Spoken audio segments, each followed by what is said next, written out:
हरे लमहराया जुरी पसरी हाय बबुआ हो।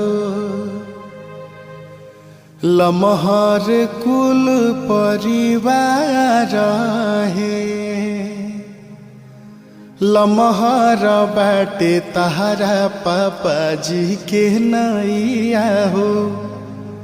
लमहर कुल खानदान है।